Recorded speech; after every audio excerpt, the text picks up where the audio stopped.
El 21 de mayo del 2010 hubo un anuncio histórico de Craig Venter sobre la primera célula que se reproducía y funcionaba sola, controlada por ADN sintético.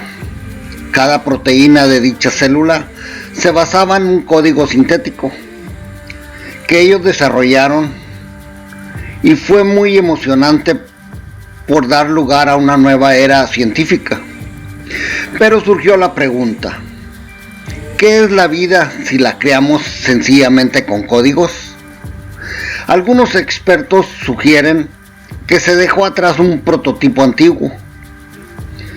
En 1929, un arqueólogo estadounidense llamado Matthew Williams Stirling comenzó a sospechar que los artefactos arqueológicos que aparecían en una parte del sur de México pertenecían a una era mucho anterior a la de los olmecas, a quienes se les atribuía.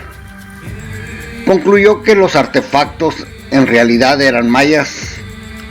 En 1941, Stirling descubrió un monumento de piedra enorme en el sitio mesoamericano llamado Izapa, en el estado de Chiapas, México. Lo denominó Estela 5. La Estela 5 es una descripción, es un dibujo exactamente del tipo de árbol mundial, que sigue apareciendo en distintas formas en todo el mundo y en toda cultura indígena. Un elemento muy común que observamos en la versión maya son pájaros en su nido en el árbol.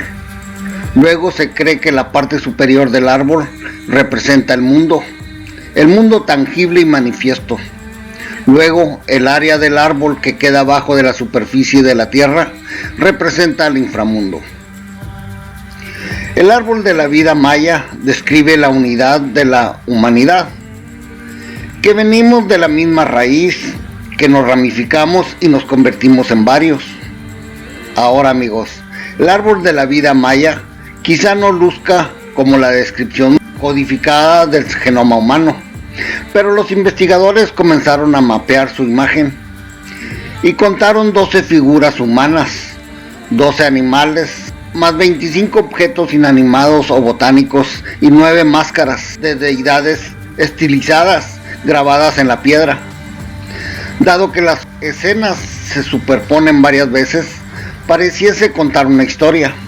¿Pero qué clase de historia? Lo que sugiere Stirling sobre estas imágenes es que pertenecieron a una cultura muy anterior.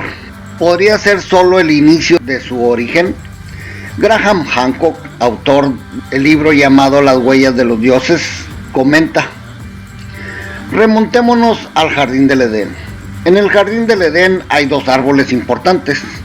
Uno es el árbol del conocimiento del bien y del mal, el cual comieron de ese fruto Adán y Eva, motivo por el cual empiezan a tener que tomar decisiones responsables y pagar el precio correspondiente. El otro es el árbol de la vida. Cuando el demiurgo expulsa a Adán y a Eva del jardín del Edén, les explica por qué.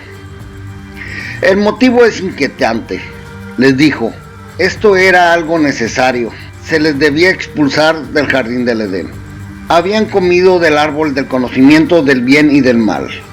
Luego comerían del árbol de la vida y se convertirían en dioses como nosotros. Esto aparece en el Génesis de la Biblia. ¿Qué sucede en esa parte? ¿Qué significa? ¿Existe algún secreto sobre la trascendencia que ciertas fuerzas nos ocultan hace tiempo? ¿Existe el árbol de la vida? ¿Hay algo más allá de lo que concebimos como la duración de la vida humana? ¿Se nos ofrece la eternidad? William Bramley, autor de Los dioses del Edén, comenta y dice: un significado que se le atribuye es que ese árbol conduce a la inmortalidad física. Si observamos las antiguas escrituras mesopotámicas, uno de los principales conflictos entre humanos y dioses era que los dioses no querían que los humanos fuesen inmortales. La mayoría de la gente interpreta que se habla de la inmortalidad física, que vivimos y morimos muy rápidamente. Mientras tanto, Se decía que los dioses vivían 20.000 o 50.000 años, o incluso hasta más. Pero ¿por qué los humanos no vivimos todo ese tiempo?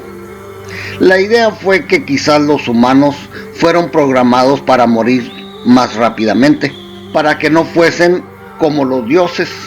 El árbol de la vida, según esa interpretación, sería que está en la fórmula o conocimiento de cómo poder vivir físicamente mucho más tiempo. Amigos, Greg Braden, geólogo y autor de bestseller, también hace su comentario y dice: uno de los misterios más importantes de la civilización sumeria y los artefactos descubiertos de ellos es la antigua lista de los reyes sumerios, y que también identifican el momento de la gran inundación o el gran diluvio, que es casi universal, ya que en cada tradición indígena que se ha estudiado y la duración de los reinados de esa época a la más reciente es correcta y es muy precisa. Pero ocurre algo curioso: los nombres de los reyes y la duración de sus reinados, las épocas, todo tiene sentido. Antes veíamos que los reyes gobernaban durante periodos de miles y miles de años. Por ejemplo, el primer rey que aparece en la lista, amigos, supuestamente gobernó durante 28.000 años. Los reyes o dioses sumerios habrán vivido durante 28.000 años en algún momento, o se tratará solo de otro significado sobre lo que hay grabado en esa piedra. Otra interpretación del árbol de la vida es que significaba la conciencia de la inmortalidad espiritual, que los humanos atravesarían esta vida. Las vidas de por medio pierden la memoria, reencarnan y olvidan lo ocurrido. Ahora piensen que solo viven 70, 80 o 90 años, sin darse cuenta de que es un continuo temporal, que está desde hace miles de años y quizás millones de años. También Anton Parks, autor del Edén e investigador de civilizaciones ancestrales, hace su comentario y dice: en el texto del Edén sumerio, al igual que la Biblia, habla que hay dos árboles: el árbol de la vida y el árbol del bien y el mal. El árbol de la vida se refiere a la vida eterna. En cuanto al árbol de la vida, verdaderamente inaccesible, tiene que ver con las formas para que la gente trascienda. De ese modo alcanzaremos la libertad genuina. Amigos, la piedra maya del árbol de la vida y el árbol de la vida del jardín del Edén no son las únicas referencias al mismo concepto. De hecho, en diversas culturas se lo describe casi del mismo modo. A lo que Andrew Collins, autor de varios libros sobre civilizaciones antiguas, también hace su comentario y dice: el árbol de la vida maya es un muy buen ejemplo del concepto del árbol cósmico, el árbol del cual emergen la vida y la creación. Se dijo que existía en el centro del mundo y se ramificaban en 4 direcciones, y cada una tenía un color distinto. En cada ramificación había distintos clanes y tribus. Esto no debe de verse de forma aislada, porque en todo el mundo tenemos ideas similares de los árboles mundiales o cósmicos. Michael Cremo, autor de Arqueología Perdida, también comenta y dice: el árbol de la vida es un símbolo que aparece en muchas culturas y civilizaciones en toda la historia del mundo.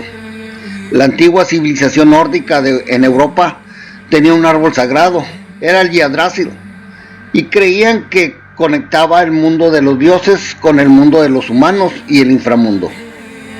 El antiguo texto indio espiritual del Bhagavad Gita habla del árbol de la vida y dice que sus raíces suben y sus ramas bajan. De lo que se debe comprender es que el ser real, el ser consciente, y que el cuerpo físico, ya sea el cuerpo humano o de una planta o de un animal, es un vehículo para el ser consciente, que originalmente existió como un destello divino en un nivel superior de realidad. Esta es una de las principales enseñanzas gnósticas. Eso significa que desde que hubo un mundo material, los seres humanos y los otros seres conscientes forman parte del árbol de la vida hace millones o miles de millones de años. Si hay una descripción universal del árbol de la vida en casi todas las culturas, ¿cómo desciframos el código en sus ramas?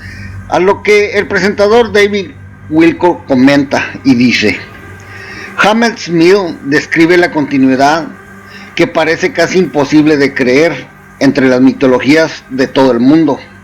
Combinaron 35 tradiciones aisladas geográficamente y mitológicamente y demostraron que había un factor común en todas ellas, algo común que se oye en Hammett's Mill. Es la idea de un molino que muele granos, que tiene un eje central y también hay una piedra de molino con una barra. Hay un agujero en el medio de la piedra y se gira la barra en el círculo para moler los granos y traer harina. Lo raro es que esta mitología aparece de distintos modos en todo el mundo. Algo frecuente que mencionan Santillana y von Däniken es el árbol mundial. ¿Ves de qué se trata del eje real de un molino que muele granos? Ahora vemos el tronco de un árbol, y el árbol encaja en el mismo concepto mitológico que describen Santillana y von Däniken. ¿Cuál es el concepto mitológico? Los mitos casi siempre describen una especie de metamorfosis espontánea del ser humano. ¿Pero cómo se forma espontáneamente un ser humano? Bueno, es posible que el árbol represente una comprensión más profunda de cómo se crió el ser humano. El informante Corey Goode también comentó y dice: según mi investigación, el árbol de la vida describe la frecuencia de oscilación del ADN. Todo esto hecho de una frecuencia o vibración. El muro aquí atrás es vibración. Podrías atravesarlo con la mano si puedes equiparte con su vibración. La genética tiene una firma vibratoria que la tecnología capta, y en los programas espaciales secretos ya pueden usar ese tipo de frecuencias para detectar distintos tipos de vidas en base a su frecuencia genética. Si el ADN tiene su propia frecuencia, ¿cómo se puede manipular y modificar? Somos dioses, nos olvidamos de esta conexión. Cuando mejor lo comprendes, más conciencia tomas de tu posición en la vida. Freddy Silva, autor de bestseller, también hace su comentario. Dice: ahí radica la interacción entre el árbol de conocimiento y el árbol de la vida. Uno lleva al otro. Si sigues por ese camino en términos de la genética, comprendes mejor que eres un templo y un dios, y puedes alterar la estructura química de tu ADN. Puedes alterar quién eres. Esto es algo que ahora sabemos en la física moderna. De algún modo podemos ver que hay un árbol de la vida porque significa que verdaderamente alteras tu ADN. Tus pensamientos y patrones de creencias sí alteran tu ADN. Solo se necesita un pequeño cambio en los entornos electromagnéticos locales para alterar la información que recibe el ADN. Ahora, amigos, los dioses tuvieron miedo que pudiéramos manipular nuestro propio ADN. Y de ser así, la simbología del árbol de la vida podría ser un prototipo de este conocimiento inevitable. A lo que David Wilcock comenta y dice: la simbología del árbol mundial también plantea un paralelismo con la física real. Hace poco comenzamos a comprender el valor y la importancia del torus, el toroide esférico. Si tenemos un vector que se mueve en un medio fluido y si tenemos una fuerza que se mueve en un líquido, el movimiento naturalmente hará que se forme un toroide. El toroide es la forma en que el líquido se curva, y cuando el vector se mueve por él, en sistemas físicos como el átomo, vemos que el átomo consiste en una serie de capas toroidales de electrones de aspecto concéntrico con un núcleo. Del mismo modo, el árbol mundial pareciese tener capas como de una cebolla. Si el árbol de la vida es una representación del ADN a nivel más profundo, ¿dónde se puede decodificar esto? ¿Acaso en los textos antiguos? Jack Carey autor e investigador, comenta y dice: lo más parecido que hay en el planeta ahora que podrías encontrar es el hebreo original, donde al examinarlo vemos que tiene 22 letras que equivalen a los otros antiguos secretos ocultos. Cada una de las 22 letras tiene un valor numérico. Por eso podemos armar palabras con valor numérico o relación matemática con sus entornos. Creo que es el último elemento que queda que nos muestra cómo era ese idioma. Y no es perfecto, pero el hecho de que se puedan armar ecuaciones matemáticas con las palabras y que las palabras tengan sentido y que las ecuaciones matemáticas interactúen armónicamente con nuestro entorno es un gran secreto oculto. Ese es el secreto oculto que todo grupo ocultista busca desde siempre y el motivo por el cual busca desde siempre. El motivo por el cual el árbol de la vida, por ejemplo, donde hay 22 caminos y cada uno equivale a una de las letras hebreas, esa es la base de la mayoría de las enseñanzas ocultistas. Lo que hoy sabemos sobre el ADN, aunque cada día aprendemos cosas nuevas, ahora sabemos que el cuerpo humano femenino y masculino comparten 22 cromosomas. Y el cromosoma número 23 es el cromosoma del género, el que nos diferencia. Los 22 son los que llaman la atención porque el ADN se crea en espiral y los espirales naturalmente transmiten energía fractal. Incluso es interesante que cuando examinamos muchas culturas antiguas que construían monumentos megalíticos, por ejemplo las pirámides de Egipto, hay 22 pirámides junto a la carretera de La Paz. No son 3 como suelen mostrar, son 22. Cuando estudias las tradiciones ocultas, la occidental especialmente, que surgió con los caballeros templarios, los masones y el grupo de Crowley, el Loto, entiendes que los 22 arcanos del tarot también corresponden con los 22 caminos del árbol de la vida, que se corresponden con las 22 pirámides también, y todo tiene la misma frecuencia. Todo eso realmente es fascinante.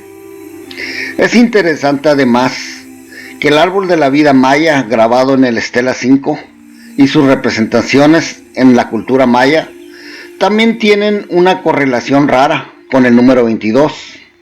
A lo que Greg Braden, investigador y autor de bestseller, comenta y dice: cuando viajé a Yucatán para trabajar con los ancianos mayas, se me acercó uno y conversamos. Él me dijo: es más simple si te lo muestro. Comienza con muchas ramas del árbol arriba y representa los 13 cielos a los cuales aspiramos. Abajo, el sistema de raíces representa lo que llaman los 9 niveles del inframundo, 9 infiernos, como los llamamos aquí en el occidente. El área en el medio es la tierra. ¿Es acaso el árbol de la vida un código secreto que se traduce en nuestra existencia física en el planeta? ¿Podría explicar nuestra existencia material en esta densidad? Si pensamos en la idea de que los planetas no se sostienen solo por una combinación rara de fuerzas centrífugas y centrípedas, sino que hay una emanación más grande del Sol que los sostiene en su lugar, porque sus órbitas no deberían ser las mismas durante tantos miles de años. Esto dicen los científicos populares. Les ha costado comprender por qué los planetas no pierden energía y se estrellan contra el Sol. A menudo pensé que los propios planetas están sobre capas esféricas, que existe un campo de fuerza esférico que sostiene a cada planeta en su sitio. Y eso es lo que determina su órbita. Es decir, si observamos nuestro sistema solar desde la perspectiva del más allá, veríamos una serie de esferas concéntricas, con un eje central y luciría como un árbol. Lo que me llama la atención es que P.H. Atwater, en uno de sus libros, describe su experiencia cercana a la muerte, donde cuenta que salió expedida de su cuerpo hacia el sistema solar y vio un fenómeno que parecía una serie de paraguas de energía En el caño central del paraguas estaba el sol. Eso es el árbol mundial. Los seres antiguos parecen haber dejado atrás las mitologías como la del árbol mundial adrede, porque nos acerca mucho más a comprender cómo funciona la física. La ubicuidad del torus esférico, en realidad, en cualquier sistema energético que se estudie, ya sea biológico, vida celular, moléculas, los campos de energía de los planetas, del sistema solar, incluso de las galaxias, parecen tener toroidales esféricos en ellos. Un sendero de migas que nos lleva a una línea investigadora muy interesante. Cuando comienzas a comprenderlo, ya no puedes considerar que estas inscripciones son algo primitivo. Notas que se trata de algo muy poderoso. Si los dioses antiguos temían que los humanos comieran del árbol de la vida y tuvieran éxito, ¿podría alguien o algo haber retomado este sendero de migas y así crear su versión de nuestro ADN? La periodista Linda Moulton Howe descubrió vínculos sorprendentes entre el árbol de la vida maya y la manipulación del ADN. Y comenta: fue a principios de la década de los 80 que yo estaba en Nueva York. Fue una de esas llamadas telefónicas diciendo: ¿puedo hablarle de algo? Y este hombre que habló me dijo que había trabajado para la agencia de inteligencia, pero ya estaba retirado. Y también dijo que viajó con otro colega de la CIA con destino a Nueva Delhi, en la India, que les habían dado instrucciones detalladas en el aeropuerto, mapas y otras cosas, y él preguntó que si era necesario que les dieran tantos datos. También dijo este hombre que en aquella misión de ir a la India tenía que ver con la manipulación de material real, conservado y vinculado con tecnologías extraterrestres en un cuerpo. También le explicaron que la última manipulación importante del ADN en primates ya evolucionados en este planeta fue en Bután, en el Himalaya, hace 5000 años, pero en distintas eras. Dijo que creía que la verdadera última vez había sido hace cerca de 2500 años, y esa fue la creación de híbridos entre los butaneses y algo más de lo que sabían. Y también dijo que tenían evidencia de que los híbridos de Bután se los habían llevado en naves hacia lo que hoy llamamos la península de Yucatán en el Golfo de México.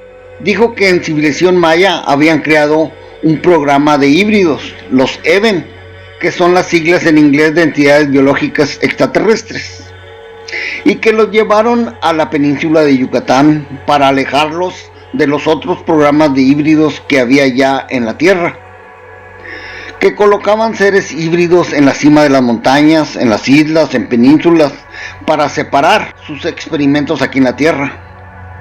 El árbol de la vida, y esto es lo que yo entiendo, según dice Linda Moulton Howe, que el árbol de la vida es la historia de cualquier cultura que se relacionó con lo que llamamos élites, a quienes se les entregó la información de que somos una especie creada, pero que en las religiones la creación de los humanos se le adjudica a un solo Dios.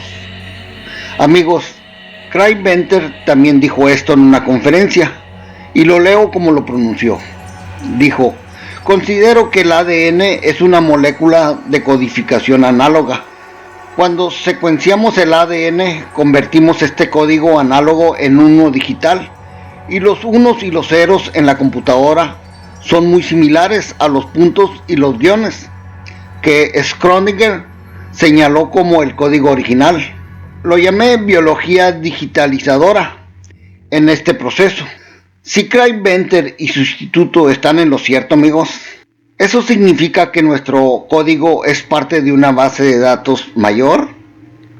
El árbol de la vida es la representación de la base de datos en la que vivimos, o una invitación a liberarnos de dicho código. A lo que William Bramley, autor de Los dioses del Edén, cree que también se ha interpretado que el árbol de la vida quizá tenga que ver con ciertas drogas que aumentan la percepción. Por ejemplo, sabemos que ciertas drogas se usaron para experiencias psicodélicas, para intentar aumentar la percepción de otros reinos. Por ejemplo, la ayahuasca es una droga de la que se habla mucho hoy en día. Y quizá el árbol de la vida tenga que ver con la fuente de una de estas drogas que aumentan la percepción de la vida en los otros reinos. A lo que Graham Hancock también comenta sobre el árbol de la vida y dice: es interesante que en el Egipto antiguo, el árbol de la vida, que aparece en muchas escenas, por ejemplo hay una muy fabulosa en uno de los muros del templo de Karnak, en el Luxor, en el norte de Egipto, que muestra al dios Thoth, el dios de la sabiduría, el inventor de la escritura. Es la contraparte egipcia de Enki. El dios Thoth se encuentra junto al árbol y escribe un nombre en un pequeño objeto que cuelga del árbol. Del otro lado vemos a el faraón Seti I, que reinó alrededor del 1400 a.C. Thoth describe el nombre de Seti I en el árbol de la vida. Dice que se lo justificó en el juicio, que se ganó una vida de millones de años. Todo se vuelve aún más interesante cuando miramos en un sentido botánico el árbol de la vida egipcio, porque según Hancock dice: un gran amigo mío llamado Dennis McKenna, hermano del difunto Terence McKenna. Dennis es farmacólogo étnico y sabe de árboles. Tiene vasta experiencia en esta área y ha trabajado en este tema. Él identificó al antiguo árbol de la vida egipcia como el Acacia nilotica, un árbol cuya corteza presenta grandes cantidades del más poderoso alucinógeno conocido por el nombre, DMT, que curiosamente también es una hormona cerebral natural, ya que todos producimos DMT en nuestro cuerpo. Esto se ha investigado mucho. ¿Por qué está ahí en nuestro cuerpo? Pero en nuestro cuerpo se presenta normalmente en cantidades subpsicodélicas. ¿Pero por qué lo genera el ser humano? ¿Y de dónde lo genera? Cada vez se apunta más a la glándula pineal, el tercer ojo, como el sitio donde se manifiesta el DMT.